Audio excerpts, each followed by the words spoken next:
right, welcome here. This is New Life Stories. It's a new segment that we are doing. I will be hosting.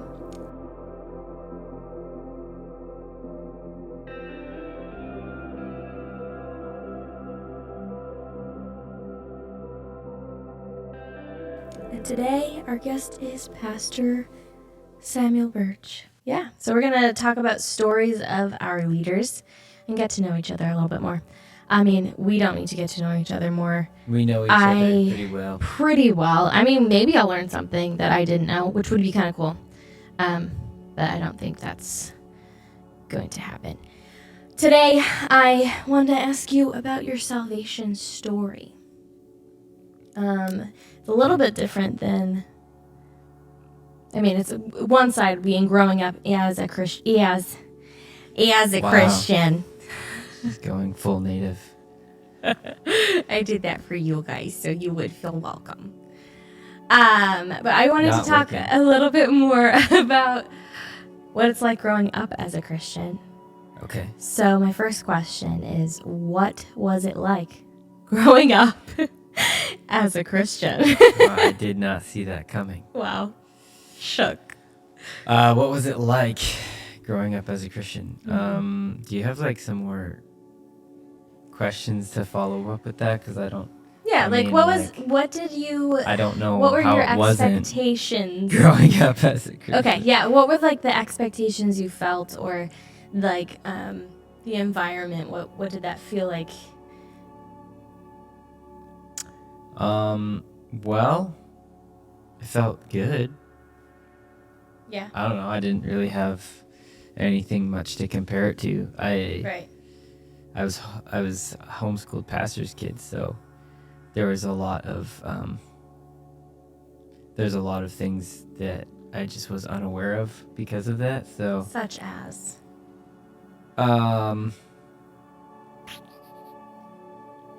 Just how messed up the world could be. You know, I was blissfully unaware playing with my army men, and I grew up in a Pentecostal church with a bunch of pastors' kids. So it was me and two other pastors' kids my age. Just we felt like we ruled the world because, I mean, we kind of did. Yeah. If you're a pastor's kid, you're kind of untouchable, not because you make yourself untouchable, but because people don't know how to talk to you. Which is ironic because we're literally just normal people. Because it's that awkward thing of like, oh, you're the son of somebody in authority, so you don't want to. Yeah. There's always like this fear, like you're going to offend this kid, and they're I don't know, maybe that's Right. I don't know, because Well, I think that's probably true because like. so there's all that going on in my world. That was basically my world, you know. Mm-hmm. So you kind of felt like you ruled the church environment. Like when you were The at church the was my playing field. Yeah. It was, I always felt comfortable in it, and I think, you know, I was a very introverted child. Nothing has changed. But Still a child. at the same time, I could tell like people have always gravitated towards me in my whatever I had to share. So the stage always loved me. You didn't always love the stage, but it always. I loved hated you. the stage. I was very shy. Yeah. So it was something that had to die in me. That I just had to later on in life, I had to just suck it up and realize that the stage is going to be a part of my life. So do you feel like growing up as a pastor's kid that prepared you for something in a way that it wouldn't have prepared you if you weren't? Does that make sense? Yeah, well, as a pastor's kid, there's completely different expectations on you than regular children. Yeah, that's one of my questions. So, what is the expectation? Like, as a pastor's kid, what did you feel like you were expected to know or do differently than other people? well, you're just kind of put up on a pedestal, and so a lot of like the things that other kids might get away with weren't really allowed for you. Not that I would like even do that as a pastor's kid, but that pressure was there. Mhm. So like it's not necessarily bad, but in most scenarios, and maybe this is just because the call of my life, but I think it's both. But in most scenarios, people from a really young age would look at me for leadership or put me in leadership positions, Yeah. to which I mean, as a child, I never really wanted to do. So people would always be looking to me as the example, which I mean isn't bad in itself, but that is a lot of pressure for a child. Mm-hmm. But that did prepare me. It's not necessarily a bad thing, because it did create that expectation within myself that the same things other people can get away with, I cannot get away with. Right. So like I was just expected to be more spiritual. I was expected to know the answers. Right. I was expected to be more responsible. And that expectation obviously has not changed since I'm a pastor. You just kind of went with that vein. Kind of went with that whole thing. Yeah. So I mean, as a kid, it didn't seem super fair. But I didn't really know any different, so. You just saw like, okay, that kid can scream, yell, and punch, and he gets in trouble. But if I scream, yell, and punch, there's a different. Well, yeah, kind because of... there's a whole different ramification. Yeah. Like so it's not only just like, it's not that I would be punished differently or more or reprimanded differently or disciplined differently. The implication though would be that, oh, this looks really bad. Yeah. For my dad and my parents that are in leadership at the church. Yep. So it's not even anything that they were more strict or more. It's kind of an unspoken. Yeah, it's like an unspoken thing, an unspoken pressure, because you are always being watched. You are always being seen. You're always being kind of held up as someone that family is worth emulating. Now, again, that's not bad. That's just a reality. And there's families like that always. But as a kid, then there are negative side effects to that. But to you as a person, or do you mean what? Well, yeah, as you as a person. Now, I mean, you see that in like pastors' kids in general. Like they either turn out really amazing, or they go off the rails and they choose the complete opposite. Yeah, they choose the complete opposite. Right. They either embrace it or they're rebelling against it. Which, I mean, honestly, I think that choice is there for everybody. Yeah. It's just it's in a pressurized cooker for pastors' kids, and it makes those decisions happen earlier, and it's more extreme. Right. Everybody else has the same option and the same opportunities, but it just takes a lot longer for the side effects and the decisions to be made. Or that they would have to make them. Or they would have to make them. Yeah, people go their whole life without having to make them.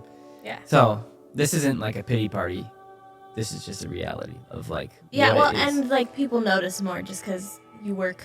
It's kind of like being a miniature celebrity. Like. A very miniature celebrity. Like you're the celebrity of like 70 people. Like everyone's watching you. If you're really little, you're the cutest thing in the church. Well, it's just influence is the thing. So, like, as a kid, you don't would really understand that. Yeah. But you have inherited influence, not of your own making. So it's a strange reality for children to live in, I think. I would imagine it's the same kind of deal. I mean, obviously on a much bigger scale, but like political children, like, probably, yeah. You know, like presidents and governors and all that. Like, oh, you know me because of my dad. Great, cool, like whatever. You don't really care. Like, definitely. Whatever. Yeah, they're probably similar. Yeah. Just So then micro people, mini. because people would know who I am, and I've never met them in my life, and they like come up to me and have like full on conversations, and I'm like, What's up, Greg? hey. So it's a Yeah. it's a strange world. It was a strange world to grow up in, Yeah. but I But it didn't know definitely any does prepare you different. for the real world because random people do just randomly come up and talk to you. Well, I mean, I think it prepares you either. I mean, I don't think it's by accident that pastors' kids are pastors' kids. Yeah. I think there's just a call on your life for Mhm. influence most of the time. If you're a pastor's kid, whether you That's a good choose it word. or not. That's If you're a what it is. pastor's kid, it's not on accident. Same with missionary kids. Absolutely. Missionary kids and pastor kids are very similar, except I feel like missionary kids usually have cooler stories and sacrifice a little bit more Yeah, in and they different kind ways. of almost have more of a reason to go off the rails Yeah. if they do. Yeah. Yeah. All right, let's move on. I wanted to know since you're like a pastor's kid, like you always grew up going to church. You were probably, I say probably, even though I completely know the truth, you were probably at church more often and kind of didn't have a choice to be there. Yeah. But that doesn't mean you loved Jesus necessarily. So when was it when you felt like you gave your heart to Jesus? Like you asked him to be your guy? I was 4 years old at I think it was called the Rubber Chicken. Yeah. I don't remember think if so. it was the Rubber Chicken Conference or whatever. I just remember it was called the Rubber Chicken, and there was a random rubber chicken. I have no idea. I don't remember what the reason was for this rubber chicken, but there was a rubber chicken. The dude would flail around, and it was this kids event thing. Yeah. I was 4 years old in Sault Ste. Marie, Ontario, Canada, and I gave my life to Jesus then. Yeah. So I never, there wasn't really a time where I didn't choose Jesus. Mm.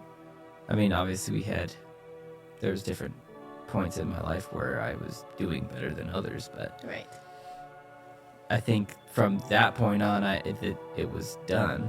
But I think that since before that time, it was already done. Like, I don't think, some people are like, I don't know. I don't even know if I really got to choose Jesus. Like, to be Yeah. honest. I mean, Mom prayed for me and dedicated me to the Lord, hence why my name is Samuel. But Mm-hmm. I mean, I had every opportunity not to choose Jesus multiple times. But I mean, if you know Jesus, to not choose Jesus is insanity. So, Yeah. and I knew Jesus. You did. I still do, everyone. FYI. Still do. What was life like that brought you to the place of giving your life to Jesus Christ? So. Well, I mean, I was 4 then, but then in middle school, Okay. Yeah. I kind of had like another come to Jesus moment, I Mhm. suppose. Because, so we had moved to the United States when I was 10, which y'all in America are like, oh, it's just Canada. You're not really foreign. But you are. It's just very subtle. Yeah. And there's just a lot of differences that are beneath the surface. Just attitudes and all the and like characteristics that Americans don't realize how unique they are. Mm. That like rest of the world doesn't really necessarily have or share in common. Like Canada, the Canadian people and American people are very different people. Yeah. So anyway, moved to America. I was 10 years old, so I was already gonna be coming into hard times as a human being. Like, you know, puberty and like hormones and Yeah. so adjusting to all that was a lot, and then I decided within that time to go to public school after being homeschooled for my whole life. Don't ask me why. I will because I had to go with you. I just thought it would be a fun thing to do because there's a lot of kids who would be at the same school that were at my church, at our church. Yeah. So I thought it would be like, oh, we'll all be friends. Little did I know, that is not how it goes. Mhm. So then I go to public school. I learned a lot of not educational things, social things, and I realized that they're all okay. I'm gonna censor myself here because I'm sure they're great human beings now, and we would have great conversations. Mhm. And I'm sure they love the Lord at some level, and I'm not questioning whether they're saved. So, went to this school thinking we would all be friends. We weren't all friends. Not at all. I just was shocked at the amount of disconnect between church life and school life. And Mhm. so this cognitive dissonance in my brain was too much, and I hated it. Yeah. I hated it. But yet, in 6th grade, I was like super popular because I played guitar. And you could do like 20 And push-ups. I could do, well, actually, in 6th grade, I did 81 push-ups for the PE test. So I became a legend, even though I basically didn't want to be, and I didn't. You didn't want the I stage. didn't trust anybody, and I didn't want to be in. Yeah, I didn't really want to be seen or anything like that. Mhm. Which, I mean, again, is another side effect of being a pastor's kid. Is like you kind of don't. You're kind of done with people knowing who you are before they even know who you are. And so 6th grade ended up being a great year, but then middle school happened. Oh. See, in Washington State, middle school is 7th and 8th. 6th grade is still elementary. And that was just terrible. Terrible. I mean, middle school, so everyone's middle school experience is pretty terrible. But I just really hated life, and I hated school, and I hated everything about it. So I was really struggling. Oh, and the first week of school, someone tripped me and I broke my thumb. And so it was my writing thumb. So then I was falling behind in all of my work because I couldn't write. And so instead of the school being intelligent, which is ironic, they said, oh, he must be dumb. So they put me in like The slower. Like everybody knew what it was. It's the dumb kid classes. Mm-hmm. And they were trying to make it not sound like that, but everybody in those classes were like, yeah, we get it. We're the dumb kids. Thanks. But actually, it was pretty fun. Me and the dumb kids get along. It was like druggies and all these like reject people, and I don't know. I've always had a heart for those people, so those people actually just are honest with you, so yeah, they can swear up and down and cuss you out, but at least they weren't fake. So I feel like they actually have a lot of respect too. I've had some experiences with reject people, and they actually respect that you didn't swear, and they were like, oh, I'll swear less, Yeah. Anyway, so 8th grade comes along, and I had gone 2 years of hating school in my life. And so I was kind of at the point of deciding whether or not I would go to high school or be homeschooled. But the point of going to high school my plan was to join the Army right after high school, like go to college and ROTC and all this stuff. Mm-hmm. So that was my plan. But if I didn't go to public school, I was like, how's this going to work out? Looking back now, I'm like, it probably still could have worked out, but I was like 14, so didn't know that. And so that was kind of the two options, like go to public school, be homeschooled. And then within that time, my dad came home with an album, This Is Our God, I think, and it has the song With Everything on there by Hillsong. Yeah. And I just remember watching that whole thing and being like, wow, like these people actually enjoy being at church, and it's like they're having an experience with the Lord. Mm-hmm. and the end song with everything, like they just wouldn't stop worshiping. And so I was like in tears, and I'm like, I want that. And the Lord said, you'll have it. And so I was like, okay, but how? And then he's like, well, you're going to go there one day. I was like, okay, cool. To Australia? To Australia. And then I looked it up, and there was a ministry school there. And so then that kind of sealed the deal for me. And I was like, okay, I'm going to be homeschooled, and I'm going to go after this worship thing pretty hardcore. And so that was kind of like the second coming to Jesus moment. Yeah. And that really set me on this course. Wow. That's amazing. Yep. Didn't go to Australia yet, but I mean, it's still on the table. What's the main guy? Not Brian. Joel. No, Brian Houston. That's the dad? Yeah. You got to see him, at least, to hear him speak. Yep. He came to school, yeah. That's pretty cool. So, what did you think being saved looked like? What did I think being saved looked like? Yeah, like what does a saved person look like in your idyllic mind? In comparison to what it actually looked like when you rededicated your life to Jesus. When I rededicated my life to Jesus? Yeah, at that age. Well, so at that age, and at that time, there was this huge push for kids to start doing college classes, and college is like the answer to your life. Mm-hmm. And like, you know, you do this and you get your education and you go to your job, and then you get this house and all of this, you know, white picket fence stuff.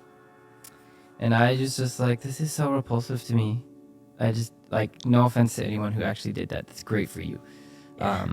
I'm glad that you did it. It worked for you. But I was like, this is not anything that I want to do. Like, I have no reason to go to a 4-year college if I know I'm not going to use this 4-year college degree and waste my time. Like, waste my time and money. Mm-hmm. I don't want that. I know I'm not going to go into some, like, cookie cutter life. And so it to me at that time, 14 years old, being saved was being radical for Jesus. And so, like, it meant, like, you give up everything that you thought you wanted for what you really should want. And so I put away a lot of dreams and stuff that were really close to me, like being in the Army, obviously. Not in the Army, never was in the Army. I put I put it in the grave. Yeah. And so I dedicated my life to ministry and what the Lord told me to do. So that is what being saved looked like to me. And so, you know, when you're young, that also brings a lot of frustration when you see people saying that they're saved, but they're not. But obviously being older, you're like, okay, there's nuance. Yeah, there's nuance to that. Not everybody's you. Not everybody lives or is called to be you. And like, radical, maybe they scale. Actually are radical and you have no idea what they're doing. Mm-hmm. And maybe they do want to be radical. They just don't know how. And they actually admire you. Yeah. So, yeah. Speaking of admiring, who were some significant people on your journey to being saved? That rubber chicken guy. Friggin' rubber chicken guy. We should have brought one today. There's one at the Dollar General that you squeeze, and it's extremely loud when you need to pay for something and no one's there. Oh, wow. It scared me last night, actually. Getting dishwashing powder, and anyway. Some pivotal people. Well, okay. Getting there. Obviously, my parents. Mm-hmm. I don't know, not getting there. I guess, I mean, obviously, Hillsong, Joel Houston, those guys, they became, like, mentors from afar. Yeah. I would just watch YouTube videos and like learn as much as I can what they do and just admire what they did, and Mm-hmm. I wanted to be them. So Erwin McManus, his book The Barbarian Way, I was like, oh, this guy gets me. Talk about radical. But getting there, honestly, it was like a very intimate thing with me and Jesus, like for that decision to get there. Yeah. Like, I didn't really even talk about most of that stuff with anybody. Right. It just was between me and Jesus. I mean, yeah. I had influences the entire time. I'm like my brother Mitchell, huge influence in my life. But then after that decision is when more people were like brought into shaping me. Like, there's a guy at church, I mean, you know him, Andy Byer. Mm-hmm. He was mentoring me, but I didn't know, like, I don't think any of us really even knew that's what was happening. Right. We just like spent a ton of time together, doing project stuff together, leading worship together. He would teach me different stuff on guitar and all that kind of stuff. We would just hang out a lot. And then obviously my dad. And then I did an internship at a youth group. And they did the same kind of stuff and teaching me different things about the Bible, all kinds of things. So I looking back, I'm like, wow, I had a lot of good mentors, a lot of good people in my life, and I didn't even know that I was being mentored. It was just kind of really chill and organic.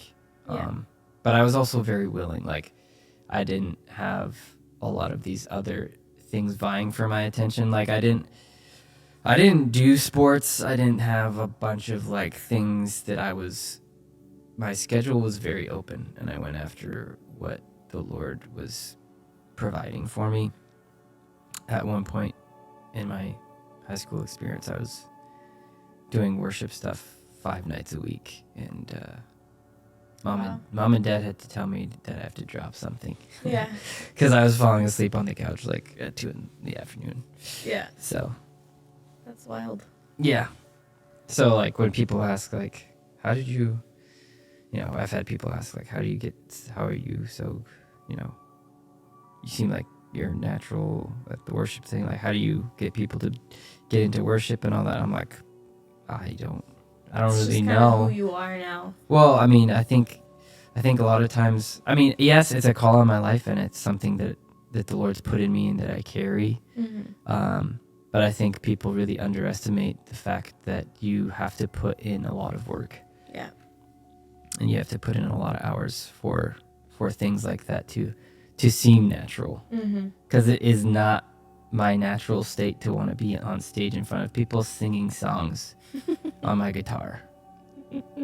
Like, it's the furthest thing from what I would have chosen. Yep.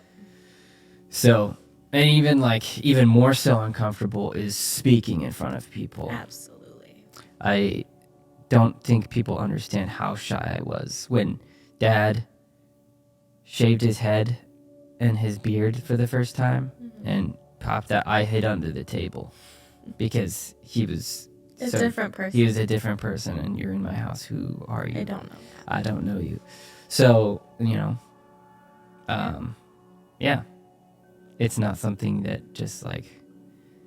So that one choice of being like, yep, I am dedicating my whole life to Jesus. Yeah. Shaped every other decision. Like, you said no to a lot of stuff, and you said yes to like one thing pretty much. Yeah. I mean, again, it goes back to that pastor kid thing of like, I kind of didn't. I'm sure I could have asked for a lot of things, but I never did. Yeah. Because it was just like, no, that's not what it's not what we do. It's not like I played soccer for like 1 season in Canada, and I never picked it up after we moved. But sports were increasingly happening on Sundays. Yeah. And this is bothering my earlobes. Oh.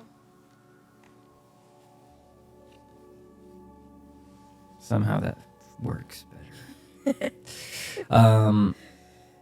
So I was never really into the big sports scenes. And so there was a lot of things I just was like, yeah, I'm not going to do that.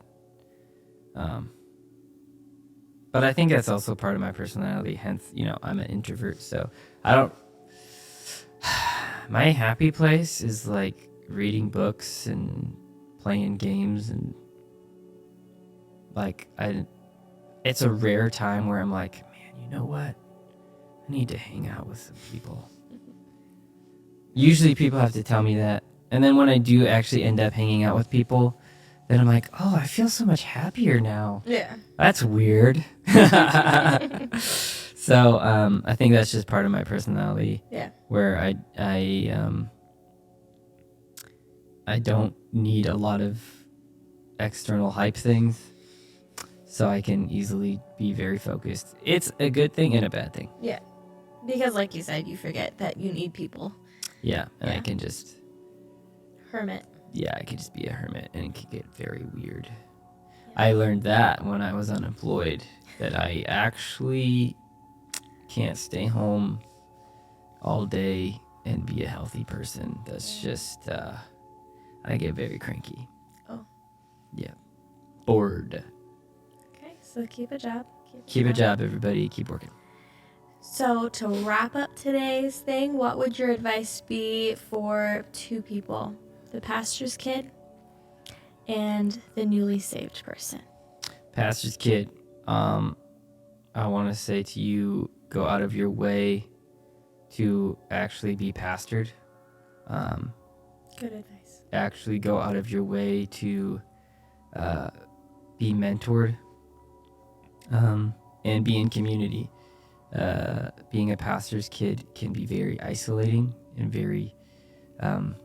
it's an awkward spot to be in, man. Like, everybody knows you. You have different expectations.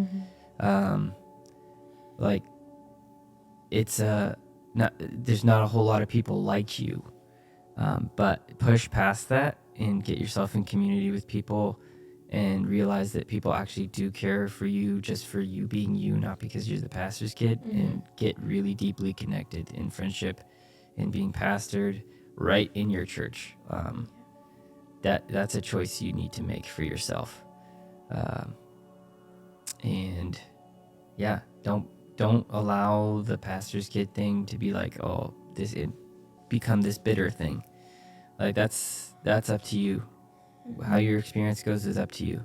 It's not the church's fault. It's not your parents' fault. This is the life you've got. So make the most God's of it. fault. Yeah, it's really God's fault. Take it up with the master, man. Take it up with the master. And realize that you have a call on your life, that you have a destiny on your life that's different than other people's, and that's the same for everyone. Yours looks more dramatic sometimes, but it's the same for everyone. Yeah. So it's actually a blessing that it's more dramatic because you can see it now. Newly saved person, probably the same advice. Be intentional about being pastored. Get in community. Read your Bible. Get really close with the Lord. And to both of those people, actually shape your life around Jesus and become a disciple of Jesus. Like, a lot of times when we get saved, nothing changes in our life. Nothing actually is different from our life from other people. And that is not what the Bible depicts as being a disciple of the Lord. You actually have to change your whole structure to go around what Jesus values and what he wants for your life and the community he actually chose for you, which is the church. The governance which he chose for you, which is the church. And the voice that you should listen to, which is the Holy Spirit, the Word, and that other things are going to pass away. So make sure that there are things that you are called to do. But also make sure you have fun, because the kingdom is fun. Yeah. That'd be my advice. Yeah, Christianity without fun is weird. Yeah. Yeah. Well, thank you for sharing your experience with us today, Pastor Samuel. No problem. Yeah, we'll have you back on for more questions. More questions. You got it. All right. See you guys soon. Peace out, y'all. Bye. Do it, but hey. That's all right. There we go. Straight chilling. All right. These chairs are larger than I expected. Great. And little. All right. It's still in. Yeah. It is. Can we like just be lowering out?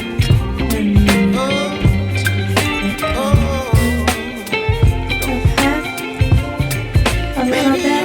We're recording. This is the longest intro. Section. Editing.